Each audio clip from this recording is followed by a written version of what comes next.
जब यूपी जैसे राज्य में चुनाव हो वहां पर कदम फूक फूक कर रखे जाते हैं और बोल भी सोच समझकर बोली जाती है। और सोशल मीडिया पर अगर आप खासतौर पर कमेंट कर रहे हो तो बहुत ही शब्दों का चयन नपातुला होना चाहिए। लेकिन ऐसा लगता है कि राहुल गांधी के सलाहकार ये चाहते ही नहीं है कि राहुल गांधी की इमेज बिल्डिंग हो, या फिर यूं कहें कि कांग्रेस के नेताओं को ये नहीं लगता है कि कांग्रेस की पैर यूपी में जमे होने चाहिए। लेकिन शायद लगता है कि कांग्रेस के नेताओं को इसकी परवाह नहीं है। ऐसा मैं इसलिए कह रहा हूं कि इसी दिन को महात्मा गांधी के पुण्यतिथि को देश में शहीद दिवस के तौर पर मनाया जाता है और महात्मा गांधी के किए गए उल्लेखनीय कार्यों को याद किया जाता है। लेकिन आज महात्मा गांधी के मूल्यों को चर्चा होनी चाहिए और उनके मूल्यों के आधार पर कांग्रेस को ऐसी रणनीति बनानी चाहिए ताकि वो बीजेपी को पटखनी दे सके। लेकिन ऐसा लगता है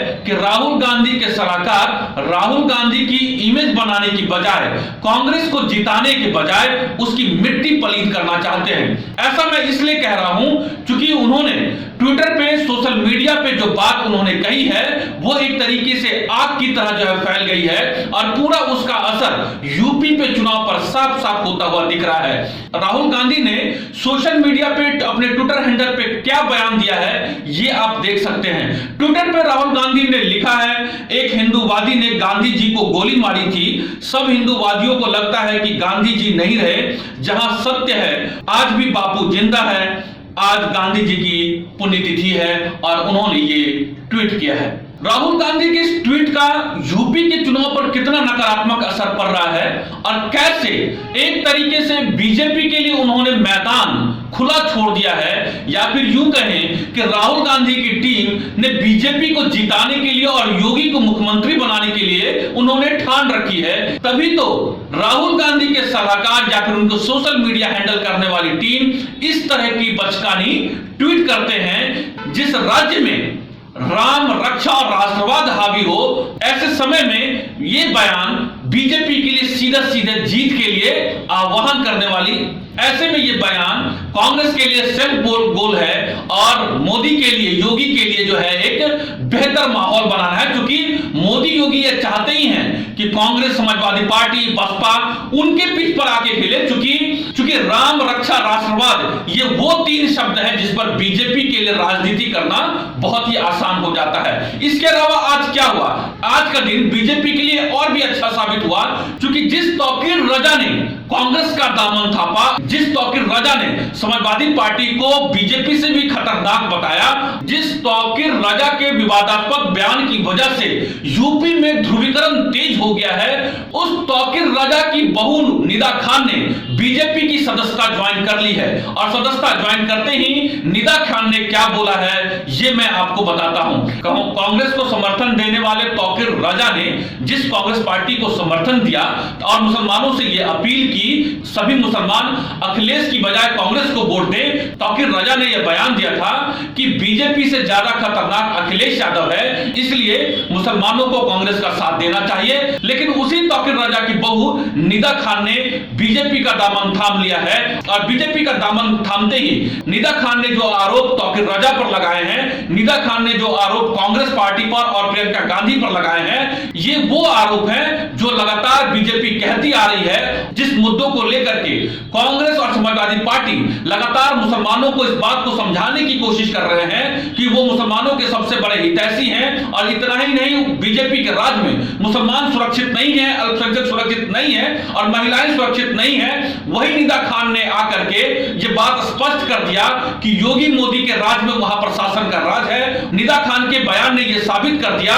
कि बीजेपी के राज में महिलाएं वहां सुरक्षित है, खासतौर पर मुस्लिम महिलाएं सुरक्षित है। इतना ही नहीं, 3 तलाक जो प्रधानमंत्री मोदी ने देश में इंप्लीमेंट किया, जो देश में लागू किया, वो सबसे ज्यादा फायदा अगर किसी को हो रहा है उसका लाभ मुस्लिम महिलाओं का हो रहा है, ये बात आते ही आते निदा खान ने साफ तौर पे मीडिया में ये बात कही है। यहीं आकर नहीं रुकती है, निदा खान आरोप लगाती है जिस तौकीर रजा ने, जो निदा खान के जो ससुर हैं, जिस तौकीर रजा अपने परिवार को नहीं संभाल पाते हैं, तौकीर रजा महिलाओं का सम्मान नहीं करते हैं, वो तौकीर रजा का साथ कांग्रेस के साथ है, प्रियंका गांधी का उनके साथ है। जो प्रियंका गांधी ये कहती है पूरे यूपी में लड़की हूं, लड़ सकती हूं, लेकिन उसी कांग्रेस में उस तौकीर रजा के परिवार में जो महिलाओं के साथ अत्याचार हुआ, उनके साथ मारपीट हुई और वो इस पूरे मामले को लेकर के मुकदमा लड़ रही हैं, उसको कहीं कांग्रेस में न्याय नहीं मिला और उन्होंने इस बात को लेकर के साफ संकेत दिए हैं। तौकीर रजा कौन है? तौकीर रजा दरअसल यूपी के बरेलवी के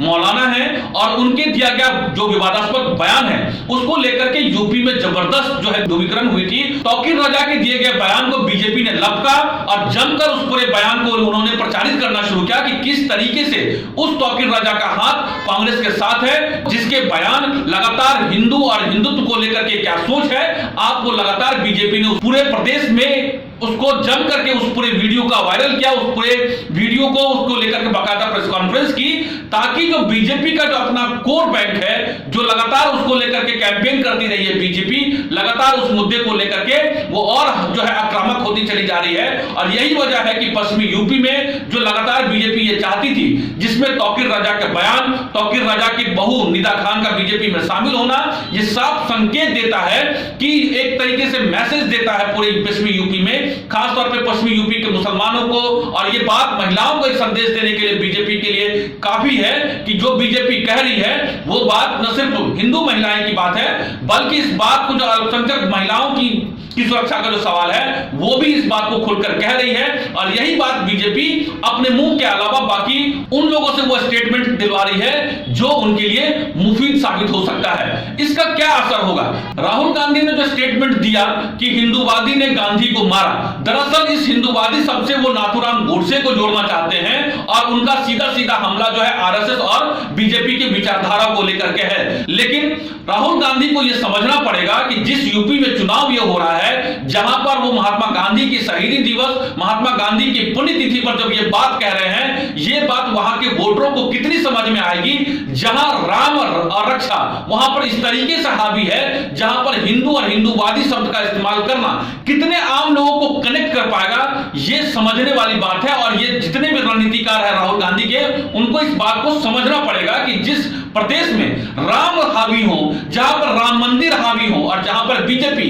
हिंदू और हिंदुत्ववादी शब्द को लेकर के लगातार आक्रामक रही है, वहां पर राहुल गांधी का ये बयान बिल्कुल घातक है। ये बात बिल्कुल सभी जानते हैं कि वहां पर कांग्रेस यूपी के चुनाव में बिल्कुल रेस में नहीं है, लेकिन इस राहुल गांधी के बयान से कांग्रेस का कितना नुकसान होगा ये सभी जानते हैं, क्योंकि कांग्रेस वहां पे लड़ाई में नहीं है। लेकिन इस तरह के बयान से बीजेपी जिस मूल मंत्र को वहां पे अपने वोटरों तक पहुंचाना चाहती है, वो एक तरीके से राहुल गांधी के इस बयान ने उसके हर वोटर या फिर जो लोग उनसे नाराज हैं अलग अलग मुद्दों पे, उन तक वो एक तरीके से उनके लिए और सेंटिमेंट जो है बढ़ाने का काम किया है। राहुल गांधी के इस पूरे ट्वीट ने यूपी में तमाम अलग अलग जातियों को हिंदू में बांधने का काम किया है। दरअसल बीजेपी चाहती भी यही है, बीजेपी चाहती है कि यूपी का चुनाव जातियों में ना बटे, बल्कि वो चाहती है कि बीजेपी ये चाहती है कि यूपी में जितने भी जो जातियां हैं वो हिंदू और हिंदुत्व के विचारधारा में एक सूत्र में पिरो जाए। और यही बात कह के राहुल गांधी ने न सिर्फ अपने पैर पे कुल्हाड़ी मारी है, बल्कि इस बात को लेकर के समाजवादी पार्टी को भी सीधा सीधा इसका नुकसान जो है वो समाजवादी पार्टी को होगा, क्योंकि ये बात जितनी निकलेगी और जिस बात का जितना मंथन होगा या जिस बात को लेकर के जितनी खींचतान होगी, उससे बीजेपी अपनी हिंदुत्व और हिंदू वाली बयान को और मजबूती से रखेगी। और जो दूसरी जातियां अपने अधिकारों या फिर किसान के मुद्दे या फिर रोजगार के मुद्दे, हो सकता है कि बीजेपी उनके इस बयान के जरिए लगातार उन वोटरों को अपने तरफ करने में कामयाब होने की कोशिश करेगी, जो एक तरीके से इन सब बातों को, इन सब शब्दों से दूर रहना चाहती है। राहुल गांधी के सलाहकार एक तरीके से समझे कि एक तरीके से उन्होंने घाती कदम उठाया है। हो सकता है कि कुछ लोग ये कहे कि इसमें कोई बुरी बात नहीं है, हिंदू और हिंदुत्व अलग है, लेकिन अभी के समय में जो बात वोटरों को नहीं समझ में आ रही है, राहुल गांधी लगातार अलग अलग मंचों से इस बात को कह रहे हैं, वो सबसे बड़े ब्राह्मण हैं, जो अब जनेऊ की बात करते हैं, जो अलग अलग मंदिरों में जाकर के पूजा करते हैं, वैसे परिस्थिति में राहुल गांधी का ये स्टेटमेंट देना जब यूपी में चुनाव हो रहा है, इस पूरे बयान में बीजेपी और बीजेपी के नेता खुश हो रहे हैं। उन्हें यह लगता है कि एक तरीके से कांग्रेस ने सेल्फ गोल कर लिया है। लेकिन इसका सबसे ज्यादा नुकसान किसी को होगा, वो समाजवादी पार्टी को होगा, क्योंकि समाजवादी पार्टी जो अति पिछड़ी जातियां हैं, जिसको बीजेपी हिंदू बनाना चाहती है, उन तमाम जातियों को अपने तरफ गोलबंद करना चाहती है, और बीजेपी इन्हीं सब बयानों के जरिए उन्हें अपने तरफ हिंदू बना करके राम के नाम पर, रक्षा के नाम पर, राष्ट्रवाद के नाम पर उन्हें अपने तरफ गोलबंद करेगी। और ये तमाम तरह की जितने भी हरकतें, चाहे वो समाजवादी पार्टी के जरिए हो या फिर कांग्रेस के जरिए हो, जिन भी किसी दूसरी पार्टियों के जरिए होगा यूपी में, उससे सीधा सीधा फायदा जो है वो बीजेपी की तरफ होगा। आप देखेंगे कि जब भी समाजवादी पार्टी, अखिलेश यादव जब भी कोई प्रेस कॉन्फ्रेंस करते हैं, जब भी कोई चर्चा करते हैं, तो वो किसी भी धार्मिक शब्दों को लेकर के बयानबाजी नहीं करते हैं। अब इतना ही नहीं, अखिलेश यादव उन तमाम बयानों से बचते हैं जिसमें हिंदूवादी शब्द या फिर किसी तरह की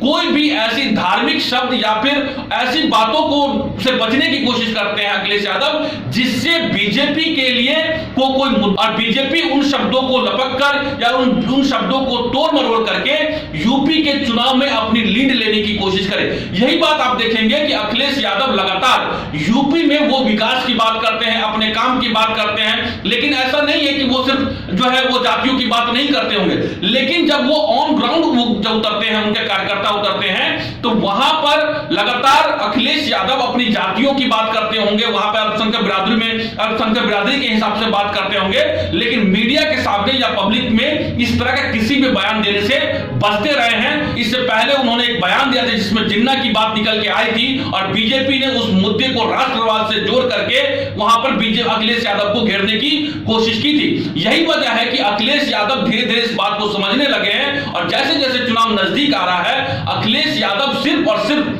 अपने सरकार में, अपने कार्यकाल में जो किए गए कार्य थे, सिर्फ उन पर ही फोकस है, क्योंकि मालूम है कि अगर वो कोई भी एक बयान उस बीजेपी के लिए वरदान साबित हो सकता है और समाजवादी पार्टी के लिए घातक साबित हो सकता है, कि जो बात आप सारी बात कहें, लेकिन ये बात तय है कि यूपी में जो हिंदू और हिंदुत्व, राम, रक्षा, राष्ट्रवाद का मुद्दा बहुत हावी है, और बीजेपी इस पूरे मामले को लेकर के लीड लेना चाहती है। और यही वजह है कि कांग्रेस का ये बयान, जो राहुल गांधी का आज ट्वीट, जिसपे उन्होंने ये कहा है कि एक हिंदूवादी ने गांधी को गोली मारी थी, सब हिंदूवादियों को लगता है कि गांधी जी नहीं रहे। बीजेपी इस पूरे बात को तोड़ करके ये कहने की कोशिश करेगी कि देखिए कि राहुल गांधी किस तरीके से जो है वो हिंदू के खिलाफ बयानबाजी करते हैं, और जो भी जनाधार बढ़ाने की कोशिश लगातार प्रियंका गांधी कर रही है वहां पर, हालांकि उसमें वो सफल इस बार नहीं पाएगी, ये बात मालूम है। यही वजह है कि लगातार प्रियंका गांधी दूरदर्शी होने के नाते लगातार इस बात की कोशिश कर रही है। लेकिन आज के दो बड़ी घटनाएं, जिसमें राहुल गांधी का ये ट्वीट, दूसरा तौकीर रजा की बहू निदा खान का आज बीजेपी में शामिल होना, एक मुस्लिम चेहरा का शामिल होना, उस महिला का शामिल होना जिसके ससुर तौकीर रजा कांग्रेस का दामन थाम चुके हैं। वो एक ऐसे मौलाना हैं जिसकी विवादास्पद बयान ने लगातार बीजेपी के लिए रास्ते आसान किए हैं, और बीजेपी उन तमाम बयानों के आधार पर अपने वोटरों तक अपनी बात पहुंचाना चाहती है। तौकीर रजा जैसे लोग जो है वो एक एलिमेंट का काम कर रहे हैं, और राहुल गांधी की टीम जैसे उसके लोग एक एलिमेंट का काम कर रहे हैं। ये बात तय है कि इस तरह के बयान जैसे जैसे नजदीक आएंगे और जो है बीजेपी के लिए रास्ते आसान होते जाएंगे। तो यूपी की बात में बस इतना ही। आप सभी देख रहे हैं द इंडिया प्लस न्यूज। अगर आपको यूपी के बात में हमारा ये विश्लेषण आपको अच्छा लगा तो जरूर इस वीडियो को शेयर कीजिए, हमारे चैनल को लाइक कीजिए, सब्सक्राइब कीजिए। नमस्कार। अगर आप चाहते हैं कि आपको इस तरह का इंफॉर्मेटिव वीडियो मिलता रहे तो आप हमारे चैनल द इंडिया प्लस को सब्सक्राइब करना ना भूलें। साथ में आप बेल आइकन को दबाना भी ना भूलें ताकि आपको नोटिफिकेशन मिलता रहे। आप हमारे इस वीडियो को शेयर भी कर सकते हैं।